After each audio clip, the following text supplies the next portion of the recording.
Guilt is a lie.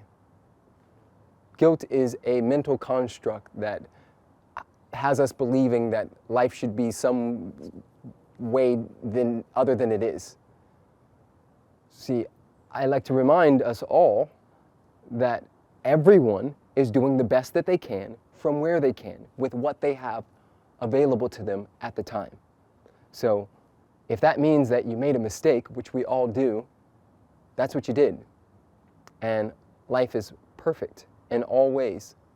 So if that mistake caused someone else some pain, yes, you get to own up to that and take responsibility, but you also get to understand that we're always co-creating and that there isn't a single mistake on this planet. Not a leaf, not a hair on your head, not a hair in my beard. There's no mistakes on this planet. What happens to anyone when they're little, what happens in their environment, is entirely about them. So if your parents are gloriously happy, you must be a wonderful little person. If your parents are not happy, there's something wrong with you. You've done something. Well, in my youth, nobody was happy, and most people that I know did not have happy parents. And so we all developed that same belief of a very deeply held belief in guilt. And that guilt is really what drives most of the universe. It's a primal guilt.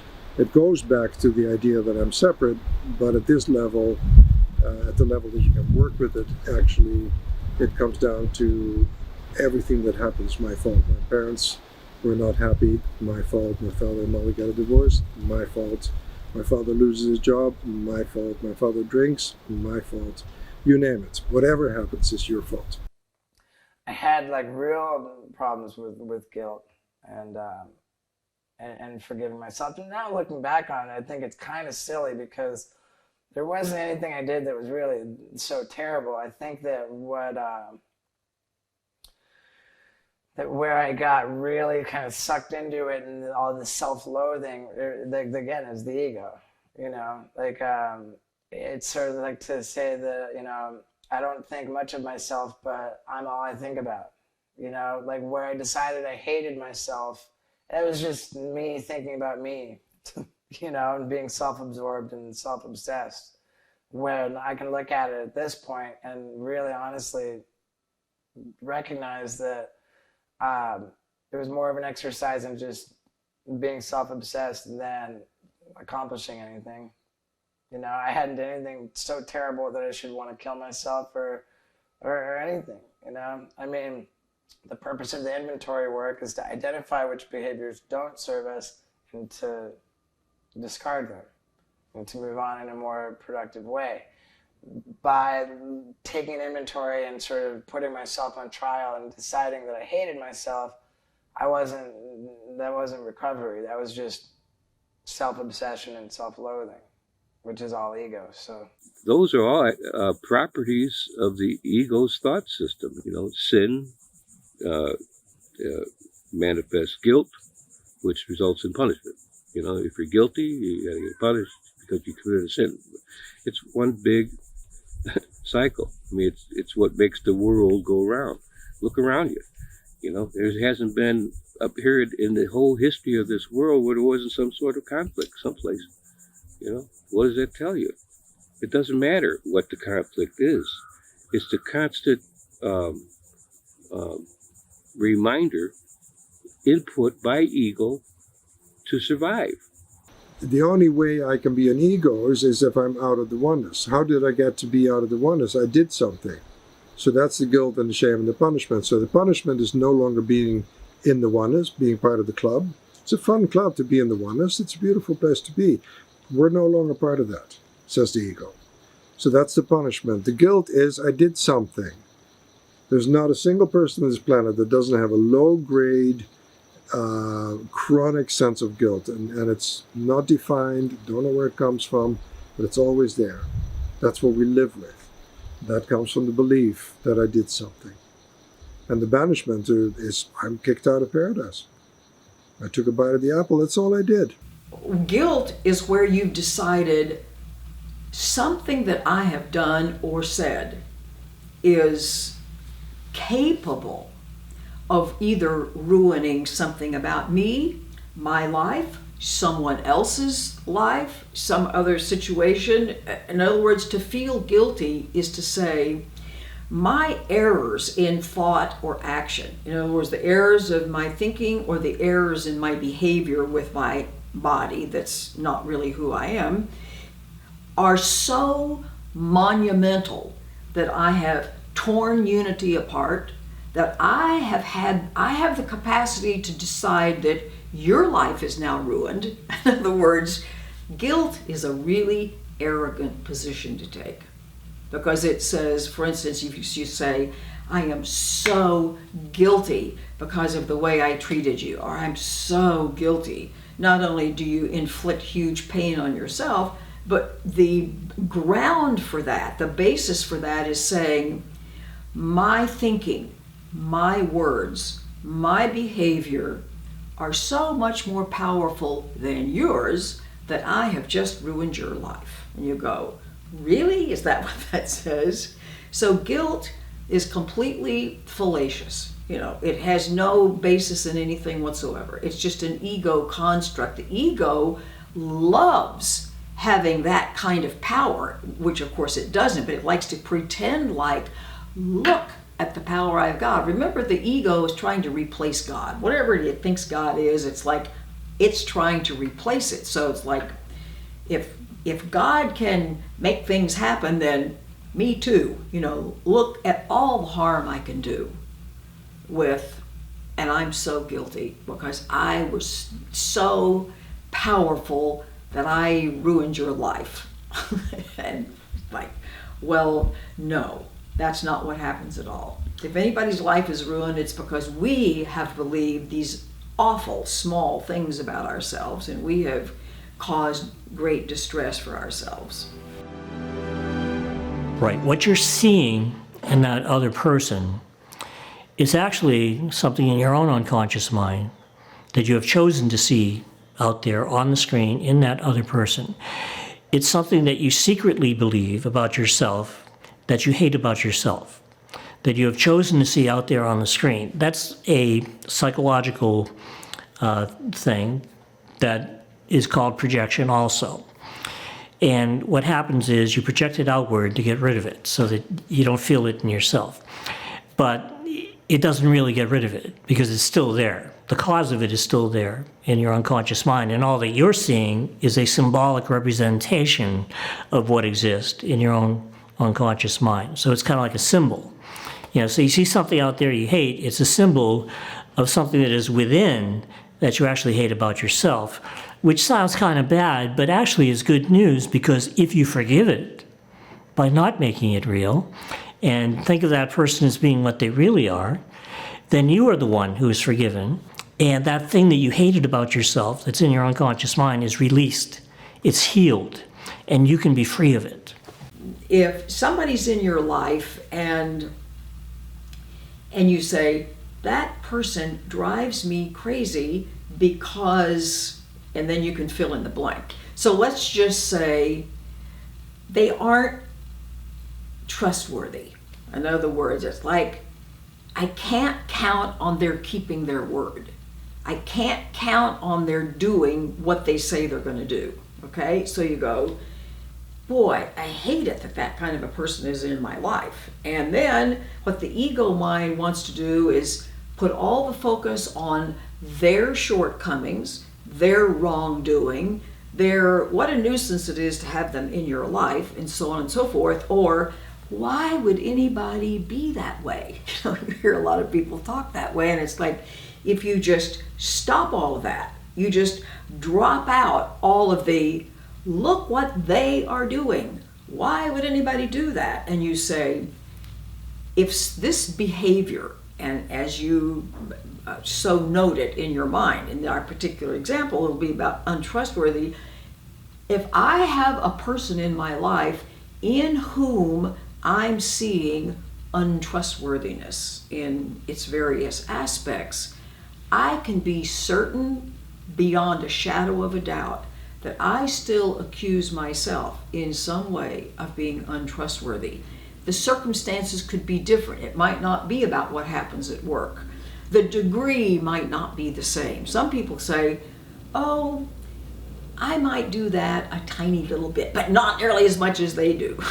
So if you just stop all of that and say, this person has been brought into my life, is standing right in front of me as a mirror. I keep looking over there as if I'm looking at a person. So like, if they're there, then I know with 100% certainty, and I might as well not even argue about it, that they're reflecting to me something that I still feel guilty about. Now, an important point. I might be doing something where I'm not quite keeping my word now, but I might rationalize why I don't do it. Or I might not keep a trust that I was given, but I will diminish it in some way. Or I might not be engaging in any of those behaviors at all now, but I still hold on to guilt about when I did that last year. In other words, I can either still be engaging in the specific behaviors that I accuse someone else of, or I can still be feeling guilty about when I did.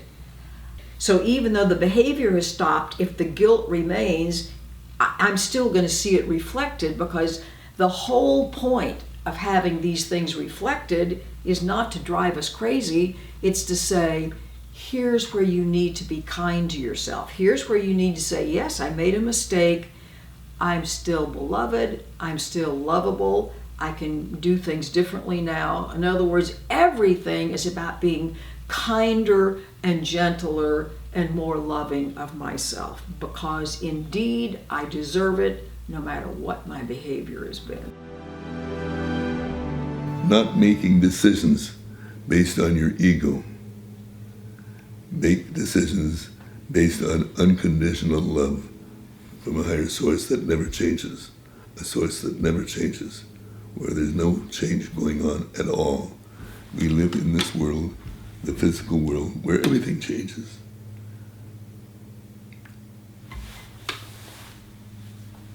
So our lesson today is to step aside and let, really, in my words, love be with you all the day.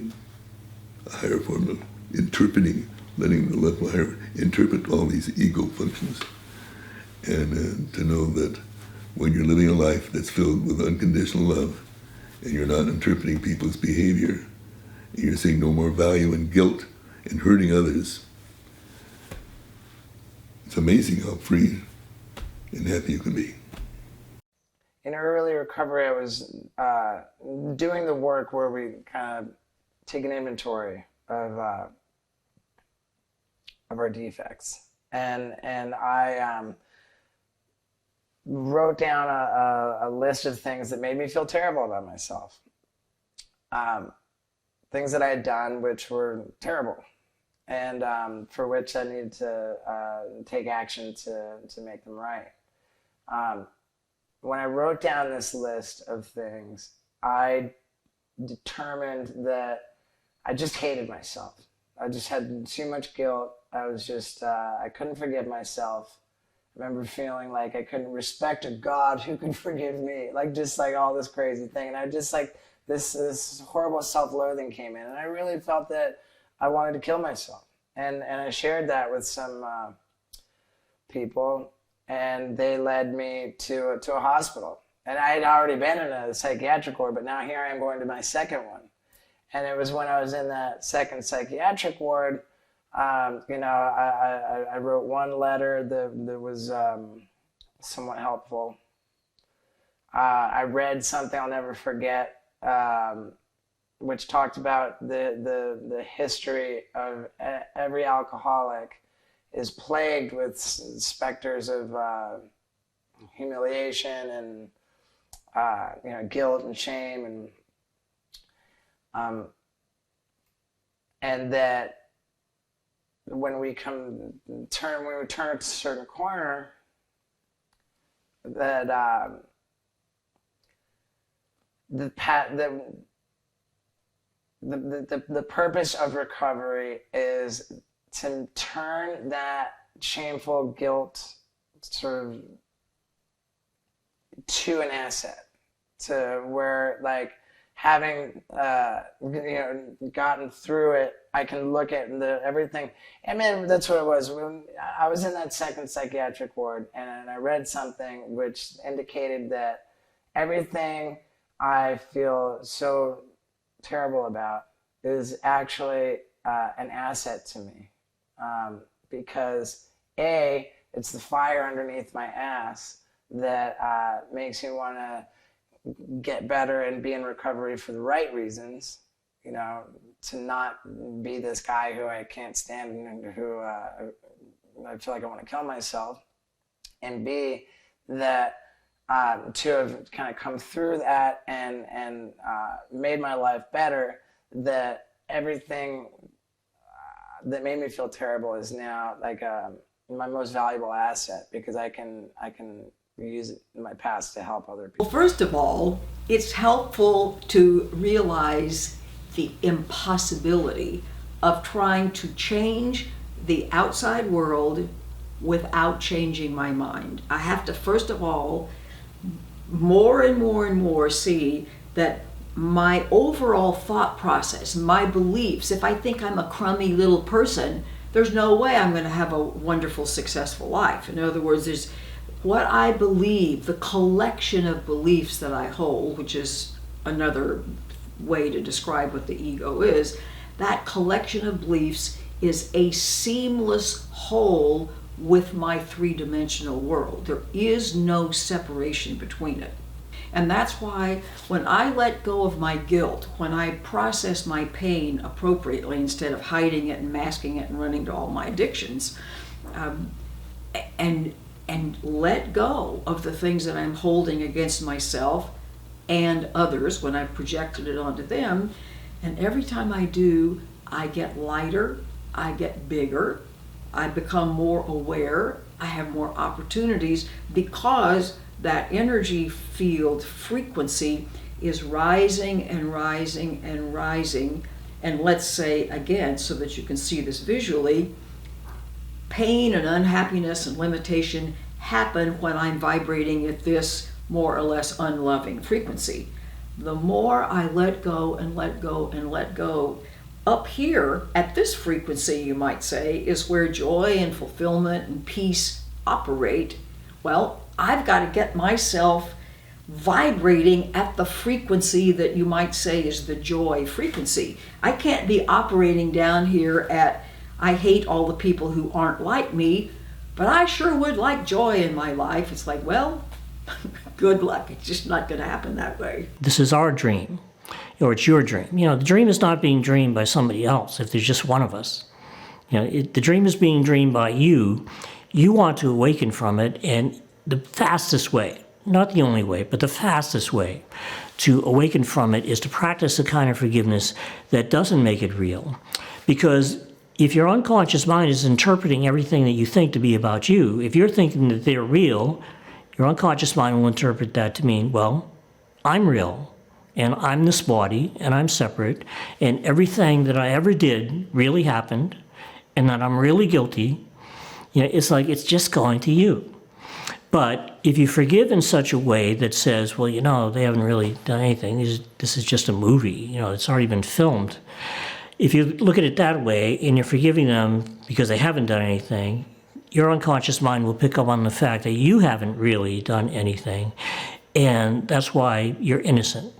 So, that's the fast lane. That's the fastest way out.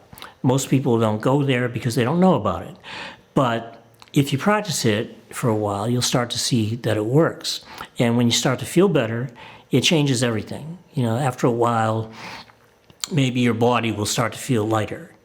Maybe it will start to feel more like the figure in a dream that it really is, instead of this heavy thing that you have to carry around. Maybe it'll be more difficult to hurt it. Maybe you'll get in an accident and you'll say, wow, that should hurt, but it doesn't. And you start to get excited. As time goes on and you get results, that's where the proof is, in your own experience. You don't need to prove it scientifically. You prove it with your own experience. So the first thing you have to do when upset comes is allow that emotional state to be there, instead of hiding it, running from it, running to your addictions to mask it. You simply welcome it. You can use any word you want. You can say befriend it, welcome it, invite it to the table, give it all your very benign, undivided attention. All of that implies not pressing against it and pushing against it and resisting it. It's like any way you can think of acceptance, allowing that emotional state which you have created, not anybody else. In other words, this is created by your own guilt, by your own fear. And I need to allow it to be there with no resistance, with no judgment. And when I do that, it will begin to dissipate. The reason it will begin to dissipate is that my thoughts are creating my emotional state. So when I change a thought to one that's more open, that's more loving, that's more accepting of whatever this is, it changes my body chemistry. And it changes all the time, so that the body chemistry that caused me to feel awful can gradually be changed to body chemistry that, like, oh, things are fine. This happens all the time. When I have private clients, they'll come in all in a big twit about something. And so we'll look at the 25 words or less version of what seems to be troubling them, get right on to how they feel.